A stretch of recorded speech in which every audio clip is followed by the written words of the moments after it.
예수님의 자기스는 이제 오늘은 두 번째 생명의 빛이신 예수님에 대해서 은혜를 나누고자 합니다.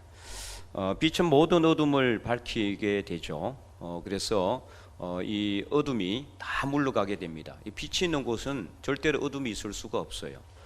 그래서 빛이 비치면은 어둠도 물러갈 뿐만 아니라 또 모든 더러운 것과 또 이 나쁜 것들을 치료하는 그런 능력까지도 가지고 있죠. 이제 질병도 그리고 더러운 것도 깨끗하게 하는 그런 능력이 바로 빛에게 있습니다.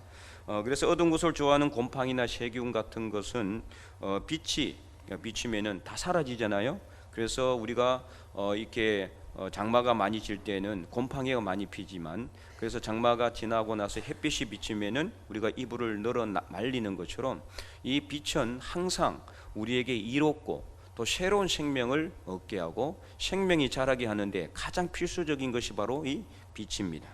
그래서 이 말라기 4장 2절에도 보면은 하나님을 경외하는 자들에게는 하나님의 공의로운 해가 떠올라서 치료하는 강선을 비추게 되는데, 그렇게 되면은 외양간에서 뛰어나온 송아지 같이 뛰게 된다, 이렇게 말씀하고 있습니다.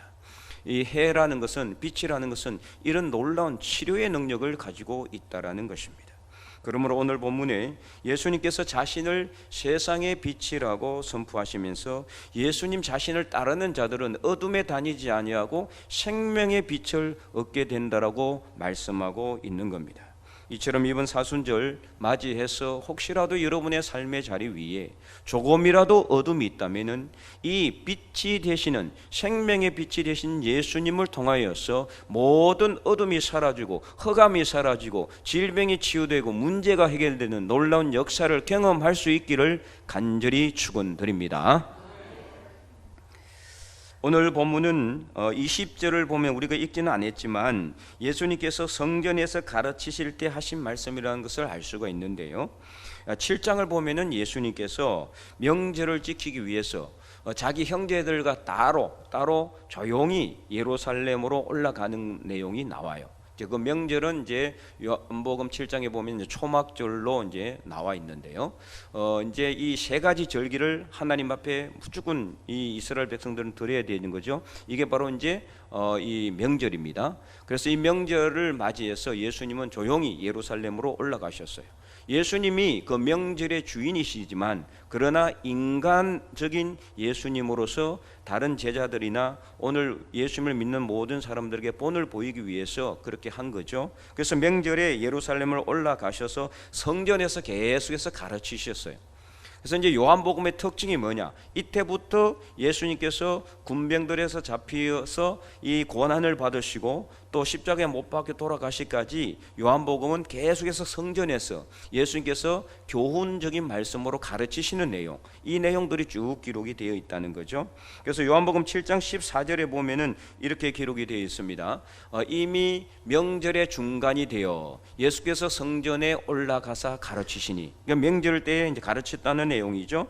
그다음에 8장 2절에도 이렇게 기록되어 있어요. 아침에 다시 성전으로 들어오시니 백성이 다 나오는지라 앉아서 그들을 가르치시더니, 이렇게 성전에서 가르치시고 가르치시는 내용들이 쭉 기록되어 있다는 거죠. 그리고 이제 이 다음에 간음 중에 잡힌 여인을 이 바리새인들과 서기관들이 예수님께로 데려와가지고 이 여인을 어떻게 하면 되느냐, 예수님께서 성전에서 계속 가르치시니까 자기들의 교훈하고는 완전히 다르거든요. 예수님의 가르치신 그 교훈은 자기들이 지금까지 들어보지도 못한 놀라운 그런 교훈이었어요. 그러니까 시기심이 나는 거예요. 어떻게든 예수님을 자꾸 이렇게 끌어내리고자, 예수님을 난처하게 하고자 자꾸 이제 예수님의 말씀에 딴지를 잡거나 어떻게 문제를 삼으려고 하는데, 딱 이건 이제 가지고 온 거죠. 그래서 모세 율법에는 돌로 치라고 했는데 당신은 어떻게 하겠습니까? 예수님 평소에 뭘 가르치셨어요? 사랑하라는 걸 가르쳤어요. 원수도 사랑하라, 원수까지 사랑하라고 그랬으니까, 당신의 교훈대로 하면은 이 여인을 죽여야 되고 살려야 되고 또 모세 율법에 따르면 죽여야 되는데 이제 난처한 입장이잖아요. 그때 예수님께서 말씀하시죠. 너희 중에 죄 없는 자가 먼저 돌로 치라 그랬어요. 그러니까 어린아이부터 어른에 이르기까지 다 양심의 가책을 받아서 그 자리를 다 떠나게 됩니다. 그리고 예수님께서 그 여인에게 나도 너를 정죄하지 아니하노니 가서 다시는 죄를 범하지 말라 이렇게 말씀하시죠. 오늘 본문 15절에도 보면은 나는 육체를 따라 판단하지 않는다. 예수님께서 그렇게도 또 말씀하시고 있잖아요. 그래서 이 본문이 지나가고 나서 이제 예수님을 어떻게 하든 바리새인과 서기관들은 더 열받는 거예요. 그죠? 자기들은 하나도 못했잖아요. 그러니까 더 열받아요. 그러니까 어떻게 하든 예수님의 말씀을 책잡으려고 호시탐탐 기다리고 있는 거예요. 그래서 오늘 본문 13절에도 이 예수님의 말씀에 대해서 문제를 삼고 있는 거죠. 그 이유는 12절 말씀을 예수님께서 하셨기 때문이에요. 12절 말씀 우리가 읽었지만 다시 한 번 더 보면은 이렇게 기록되어 있습니다. 예수께서 또 말씀하여 이르시되 나는 세상의 빛이니 나를 따르는 자는 어둠에 다니지 아니하고 생명의 빛을 얻으리라. 아멘. 네, 내가 생명의 빛이다. 예수님의 두 번째 자기 선언이에요. 자기가 자기를 이렇게 선언하는 내용이 쉽지가 않거든요. 이는 아무도 할 수 있는 일이 아니죠. 이는 빛이 조금이라도 없으면 할 수 없는 선언이거든요. 그러니까 예수님은 완전히 나는 생명의 빛 100%다라는 것을 자기가 선언하고 있는 거죠. 그러니까 13절에 유대인들이 야 네가 니를 증명하고 있으니까 잘못된 것이다 이렇게 이제 딴지를 또 거는 거예요. 13절에. 그러니까 예수님께서 뭐라고 그래요? 아니다. 내가 나를 증명해도 내 증명이 참되다 이렇게 말씀하고 있어요. 14절에. 그 이유는 14절 중반절 이유. 사람들은 예수님이 어디서 와서 어디로 가는지 모르지만 예수님은 자신이 어디서 왔는지 또 어디로 갈 것인지를 분명히 알고 있기 때문에 자기가 자기 선언을 해도 자기가 자기 정언을 해도 이것은 참되다 이것을 말씀하고 있는 거죠. 정확한 말씀이죠. 그래서 이 말씀을 통해서 우리는 무엇을 알 수가 있느냐? 예수님은 이 세상에 빛으로 오셨다라는 것을 우리는 알 수가 있는 겁니다. 예수님 자신이 바로 뭐다? 빛이라는 거. 조금도 어둠이 없어요. 예수님 자체가 빛이시기 때문에 예수님이 가는 곳에는 어둠이 사라지게 돼 있어요. 예수님이 가는 곳에는 흑암이 사라지게 돼 있어요. 예수님이 가는 곳에는 실망과 좌절과 그런 절망과 실패가 없어지게 되는 거예요. 예수님 가는 곳에는 항상 빛이 있는 것이기 때문에 늘 소망으로 가득 차게 된다. 생명의 빛으로 가득 차게 된다는 것을 말씀하고 있습니다. 지난주에도 그래서 12절 우리 한 번 더 큰 목소리로 읽어보도록 하겠습니다. 예수께서 또 말씀하여 이르시되 나는 생명의 빛이니 나를 따르는 자는 어둠에 다니지 아니하고 생명의 빛을 얻으리라. 아멘. 네, 지난주에도 우리가 예수님의 자기 쓰는 첫 번째는 뭐라고 했습니까? 생명의 떡이라고 그랬잖아요. 오늘은 생명의 빛이 생명빛. 그래서 이 예수님의 자기 쓰는 총 7가지가 있는데요. 7가지 모두가 다 뭐와 연결되어 있느냐? 이번 사순절의 전체 주제인 생명과 연관되어 있어요. 생명과 관련되어 있어요. 예수님이 생명의 떡이고 예수님이 생명의 빛이고 예수님이 길이요 진리요 생명이고 예수님이 부활이고 그래서 생명을 이야기하고 있어요. 이번 사순절에 우리가 예수님을 통해서 새로운 생명의 능력의 역사를 경험할 수 있기를 간절히 소망합니다. 그래서 오늘 본문은 마찬가지예요. 우리가 빛으로 오신 예수님을 따르면은 어둠에 다니지 않아요. 어둠에 다닌다는 건 무슨 뜻이에요? 뭔가 꺼리는 것이 있기 때문에, 죄가 있기 때문에, 문제가 있기 때문에, 질병이 있기 때문에, 좌절하고 절망하기 때문에 소망이 없는 것을 말하는 거예요. 그러나 예수님을 믿게 되면은 예수님을 따르게 된다는 건 무슨 뜻이냐? 나를 따르는 자는 예수님을 따른다라는 것은 예수님을 믿는 것을 의미하는 거예요. 믿되 어떻게 믿느냐? 예수님을 온전하게 믿는 거예요. 예수님을 온전하게 믿는 것은 단순히 예수님이 좋은 분이다 이게 아니라 예수님이 나를 위해서 십자가에 못 박혀 돌아가셨고 내 죄가 다 용서되었고 나는 구원받았다라는 것을 믿는 믿음, 바로 이것이 온전한 믿음인 줄로 아시기 바랍니다. 그래서 예수님을 믿는다는 것은 그냥 예수님이 좋은 분이니까 예수님 따르면 예수님 믿으면 좋은 일 생기겠지, 물론 당연하지만 예수님을 온전히 믿는다는 것은 거기서 더 한 단계 넘어가는 거예요. 그래서 진정한 구원의 확신, 예수님을 왜 내가 믿느냐? 나를 위해서 십자가에 못 박혀 돌아가셨기 때문에, 나를 위해서 피를 흘리셨기 때문에, 그 피로 인해서 내 죄가 씻겨졌고 내 죄가 용서되었기 때문에 내가 예수님을 믿는 그 믿음 안에서 우리는 생명의 빛이신 예수님을 통해 우리 삶 속에 있는 어둠이 사라지게 되는 거예요. 걱정이 사라지게 되는 거예요. 근심도 사라지게 되는 거예요. 질병도 치유되게 되는 것입니다. 그래서 이 생명의 빛 되신 예수님을 여러분 온전히 믿으세요. 그냥 믿는 것이 아니라 진정으로 구원의 확신을 가지고 믿을 때 이런 놀라운 기적의 역사가 일어나게 되는 줄 믿으시기 바랍니다. 그런데 실제로 이 빛이라는 것은요, 생명과 직결되어 있잖아요. 아까도 말씀드렸지만은 이 생명의 가장 최고 먼저 이 원천이 바로 뭐냐? 빛입니다. 빛이 없으면 다 죽습니다. 모든 생물도 마찬가지, 우리 인간도 마찬가지예요. 빛이 없으면 안 돼요. 그래서 생명의 3대 요소가 뭐냐? 첫 번째 뭐예요? 빛이에요.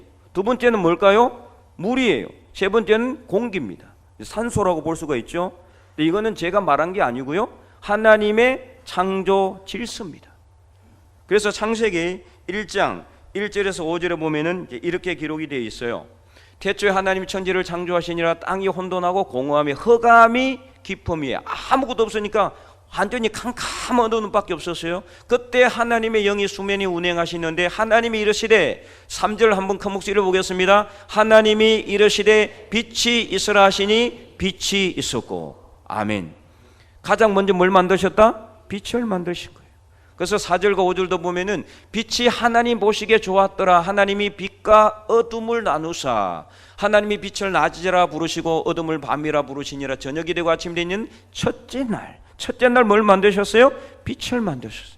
둘째 날은 뭘 만드셨을까요? 물 만드셨어요. 그리고 나서 물을 통해서 뭐가 만들어져요? 산소가 만들어지죠. 산소가, 그죠?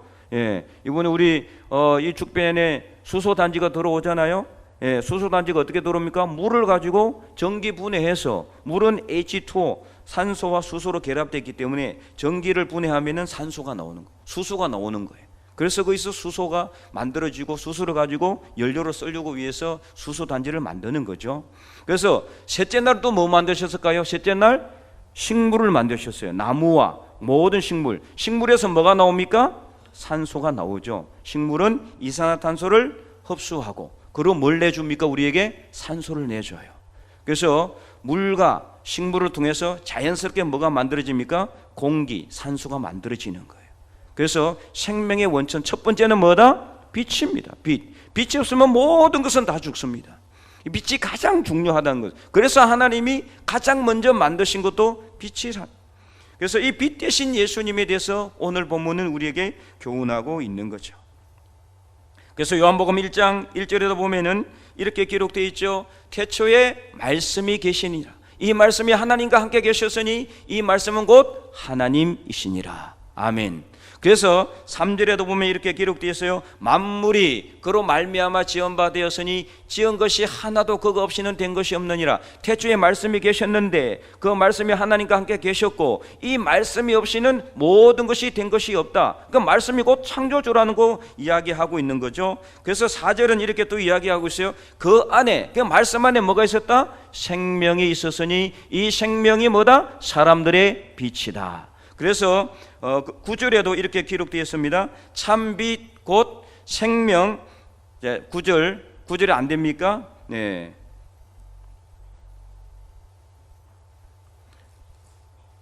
9절에 보면 이렇게 기록되어 있어요. 참빛 곧 세상에 와서 각 사람에게 비추는 빛이 있었다. 자, 그래서 이 빛이 뭐냐 도대체? 그리고 이 말씀이 뭐냐? 14절에 보면은 결론적으로 이렇게 기록하고 있어요. 14절에 말씀이 육신이 되어 우리 가운데에 거하시매. 말씀이 육신이 되어 우리 가운데 거하시는 분이 누굽니까? 예수님이죠. 예수님. 말씀이 육신이 되셔서 이 땅에 오신 분이 예수님. 그러므로 이 말씀은 누구다? 예수님이고, 이 말씀 안에 뭐가 있었다? 빛이 있었고, 이 말씀이 빛이시고 이 빛 안에 뭐가 있었다? 생명이 있었다는 거예요. 예수님은 빛으로 이 땅에 오셨는데, 또 빛은 뭐를 갖다가 만드신다? 생명을 만드시는 거예요. 그래서 우리가 예수님을 믿으면 어떤 생명을 얻게 됩니까? 새 생명을 얻게 되는 거예요. 그게 바로 구원이에요. 그렇다고 해서 우리가 그러면은 죽었다 다시 살아나는 겁니까? 육신적인 생명이 아니라 육신적인 생명, 영적인 생명을 의미하는 거예요. 우리가 예수님을 믿으면은 우리가 갖고 있는 영적인 생명이 살아나게 되는 거예요. 하나님을 떠남으로 인해서 죽었던 우리 안에 있는 영적인 생명이 다시 살아나게 되는 거예요. 예수님을 통해서 빛 대신 예수님이 우리에게 비추면은 우리 안에 있는 모든 어둠이 물러가고 우리 안에 들어져 있던 사탄의 그림자가 사라지고 우리 안에 들어있던 모든 죄와 악의 요소가 사라지고 예수님을 통해서 새로운 생명의 역사가 시작되게 되는 것이다. 그래서 예수님은 빛으로 이 땅에 오셨을 뿐만 아니라 생명의 역사를 이 땅에 창조하시는 분이심을 믿으시기 바랍니다. 이사야서 9장에도 보면은 평강의 왕으로 이 땅에 오실 메시아이신 예수님을 예언하면서 이 평강의 왕이 오시면 어떤 일이 일어나느냐, 이사야 9장 1절을 보면은 이렇게 기록이 되어 있습니다. 전에 고통받던 자들에게는 흑암이 없으리로다. 옛적에는 여호와께서 서불론 땅과 납달리 땅이 멸시를 당하게 하셨더니 후에는 해변 길과 요단 저쪽 이방의 갈릴리를 영화롭게 하셨느니라. 아멘. 이 평강의 왕이신 예수님이 오면은 이런 일이 일어난다. 전에 고통을 받던 자들에게는 흑암이 있었고, 그래서 힘들고 어려운 멸시와 천대를 받았던 그 땅 어디냐? 바로 서불론과 납달리 땅을 의미해요. 서불론과 납달리는 예루살렘 최북단에 북이스라엘 중에서도 더 변경, 완전히 북쪽 지역에 있어요. 거기가 바로 어디입니까? 갈릴리예요. 갈릴리 지역의 일부가 서불론과 납달리 지파가 받았던 땅이에요. 그래서 그 땅에는 흑암이 있었어요. 왜냐? 솔로몬의 죄악으로 인해서 나라가 둘로 갈라졌어요. 그래서 북이스라엘과 남유다로 갈라졌는데 북이스라엘은 일찍이 아수르에게 멜망을 당했어요. 멜망을 당해서 민족 혼합 정책을 쓰니까 그 피가 섞이게 됐어요. 그러다 보니까 예루살렘 사람들은 남유다 예루살렘 사람들은 북이스라엘 사람들을 사람 취급하지 않았어요. 특별히 사마리아와 갈릴리 지역에 사는 사람들을 완전히 사람 취급하지 않았고 멸시했고 천대했어요. 그러니까 그 땅에 흑암이 깊은 땅처럼 됐어요. 사람이 살지 않는 땅처럼 됐어요. 고통만 있고 절망만 있고 좌절만 있고 그런 땅에 누가 오셨습니까? 예수님은 베들레헴에서 태어나셨지만 어디서 자라나셨느냐? 바로 이 가버나움, 그리고 이 갈릴리 지역에서 자라셨어요.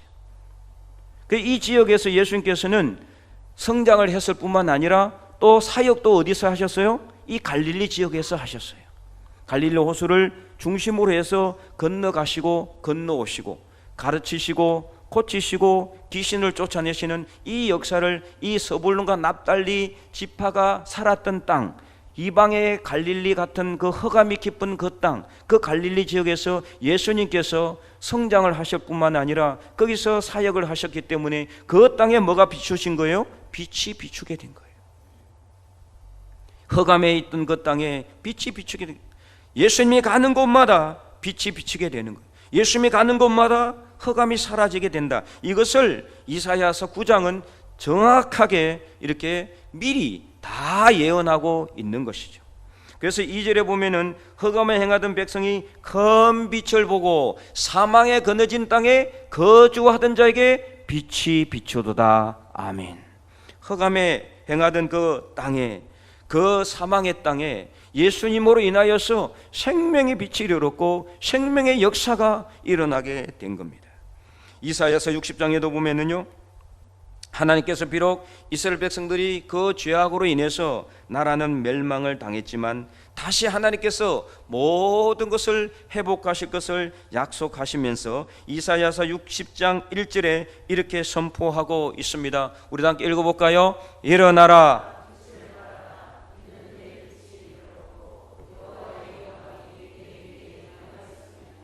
아멘. 일어나라, 빛을 발하라. 이렇게 하나님께서 선포하고 명령하고 있습니다. 왜요? 왜 일어나라고 하고 있습니까? 하나님의 빛이 이제 비추시기 때문에.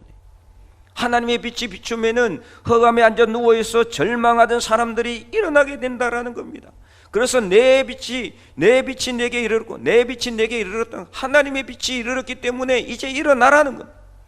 그럴 때 소망을 가지고 다시 생명의 역사를 창조하게 된다는 것을 말씀하고 있는 겁니다. 그래서 모든 것을 회복할 그날이 되면은 어떤 역사가 일어나느냐? 이사야서 60장 19절과 20절은 이렇게 말씀하고 있습니다. 다시는 낮에 해가 내 빛이 되지 아니하며 달도 내게 빛을 비추지 않을 것이요 오직 여호와가 내게 영원한 빛이 되며 내 하나님이 내 영광이 되리니 다시는 내 해가 지지 아니하며 내 달이 물러가지 아니할 것은 여호와가 내 영원한 빛이 되고 내 슬픔의 날이 끝날 것임이라. 아멘.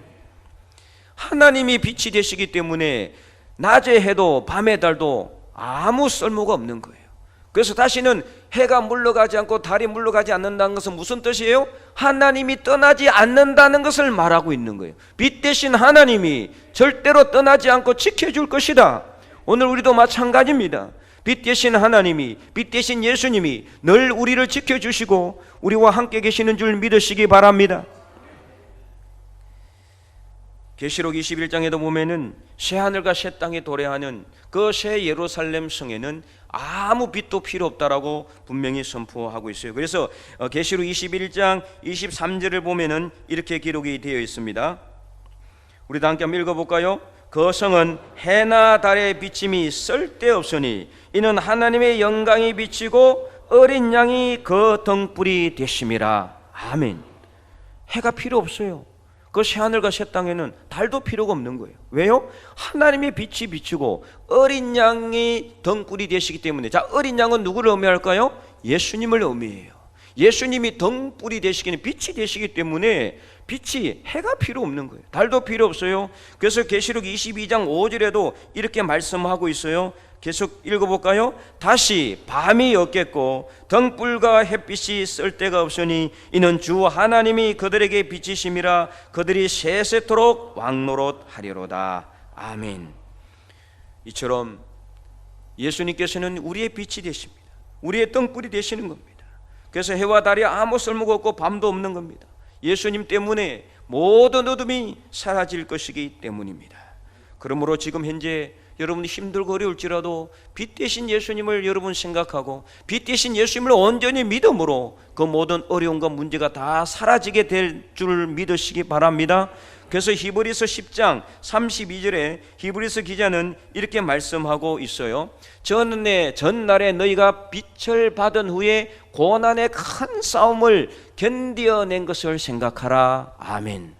자, 전날에 너희가 빛을 받은, 어떤 빛을 받은 거예요? 예수님을 믿음으로 인해서 생명의 빛을 받은 후에, 그러고 나면은 아무리 고난이 있어도 어때요? 이 고난의 큰 싸움을 우리가 어떻게 할 수 있다? 견뎌낼 수가 있다는 거예요. 견뎌낼 수가 있다. 그래서 우리 지금 현재 어렵고 힘들지라도 빛 대신 예수님을 생각하고 빛 대신 예수님을 믿고 빛 대신 예수님을 의지함으로 이 고난, 이 어려움, 이 모든 것을 잘 견디고 격복하고 이겨낼 수 있기를 바랍니다. 그러므로 시편 36편 9절에도 이렇게 말씀하고 있는 거죠. 함께 읽어볼까요? 진실로 생명의 원천이 주께 있으니 주의 빛 안에서 우리가 빛을 보리이다. 아멘. 생명과 연관시키는 거예요. 빛은 생명이에요. 생명의 원천이 주께 있으니 주님께서 빛이니 주님 안에서 우리가 빛을 보고 그 빛이 우리에게 비추게 되는 겁니다. 그러므로 사랑하는 성도 여러분, 혹시라도 여러분의 가정이나 직장이나 삶의 자리 어떤 곳이라도 어둠이 있다면은 바로 예수님, 빛 대신 예수님, 참빛 대신 예수님, 생명의 빛 대신 예수님을 온전히 믿고 의지하시기 바랍니다. 그 예수님을 바라보면은 그 빛이 우리에게 비추는 거예요. 그 빛이 우리 가정에 비추는 거예요. 그 빛이 우리 직장에 비추게 되는 줄 믿으시기 바랍니다. 그리할 때 오늘 본문 12절 말씀처럼 모든 어둠이 물러가고 우리는 생명의 빛을 얻게 되는 거예요. 그래서 에베소서 5장 14절은 이렇게 말씀하고 있어요. 우리 마지막으로 큰 목소리로 한번 읽어보도록 하겠습니다. 그러므로 이르시기를 잠자는 자여 깨어서 죽은 자들 가운데서 일어나라. 즉 너에게 비추이시리라 하셨느니라. 아멘. 그러므로 이르시기를 잠자는 자들이야 깨어서 일어나라. 깨어서 죽은 자들 사이에서 일어나라. 오늘 이 자리에서 우리가 이 말씀을 가슴에 담고 새길 수 있기를 바랍니다. 잠자는 자들 사이에서, 죽은 자들 사이에서, 절망과 좌절하는 자들의 사이에서 그 더 이상 비통해하지 마시고 힘들어하지 마시고 일어나시기 바랍니다. 왜요? 그리스도께서 우리에게 빛으로 비추시기 때문이에요. 그 빛을 우리가 받으면은 아무리 우리가 죽음의 자리에 있다 할지라도 일어날 수가 있어요. 죽은 자도 살아나지 않아요. 그러므로 우리가 일어나지 못할 것이 없어요. 하지 못할 것이 없어요. 뛰어넘지 못할 것이 없어요. 그래서 불가능한 일이 없음을 믿으시기 바랍니다. 그래서 이 말씀처럼 잠자는 자여 깨어서 죽은 자들 가운데 일어나라. 그리스도께서 너희에게 비추시느니라. 빛을 비추시는 것, 하나님께서, 성령께서 오늘 우리에게 빛으로 비추시고, 예수 그리스도께서 부활의 빛으로 비추시고 생명의 빛으로 우리에게 비추심으로 인하여서 우리가 아무리 절망과 좌절의 자리에 앉아있다 할지라도 일어날 수 있다는 것을 오늘 본문은 우리에게 분명히 말씀하고 있습니다. 그래서 어느 때보다 정말 어둡고 힘든 이 시대에 우리는 지금 살아가고 있어요. 장로님도 기도했지만은 정말 우리가 잘못 뽑은 지도자들 때문에 얼마나 지금 고통을 받고 있습니까? 그래서 이 교훈을 잘 삼아서 앞으로는 지도자들을 뽑을 때는 정말 기도하고 하나님의 뜻에 부합한 사람들을 뽑아야 돼요. 그럴 때 우리는 정말 하나님이 다시 이 나라의 정의와 공의를 행하에 그 하나님의 빛이 우리에게 비추게 될 줄로 믿습니다. 그래서 오늘 이사야 60장 1절 말씀도 일어나라 빛을 발하라 이렇게 말씀하고 있고, 에베소서 5장 14절 말씀처럼 그러므로 잠자는 자들이여 깨어서 죽은 자들 사이에서 일어나라고 말씀하고 있어요. 생명의 빛 되신 예수님이 오늘 우리에게 비추고 있습니다. 사랑하는 성도 여러분, 아무리 힘들고 어려울지라도 이 생명의 빛 되신 예수님을 통해서 여러분의 절망의 자리에서, 좌절의 자리에서, 실패와 힘든 고난의 자리에서 일어나시기 바랍니다. 그리고 이제는 그 빛을 우리만 받을 것이 아니라 우리 주변에 있는 모든 다른 사람들에게도 비출 수 있기를 바랍니다. 그래서 우리 주변의 모든 사람들도 생명의 역사를 경험하고 이 땅에 있는 모든 나라에, 우리나라 대한민국에 하나님의 영광의 빛이 다시 비추어져서 모든 것이 회복되고 정상화되는 그날이 다시 돌아올 수 있기를 주님의 이름으로 간절히 축원드립니다.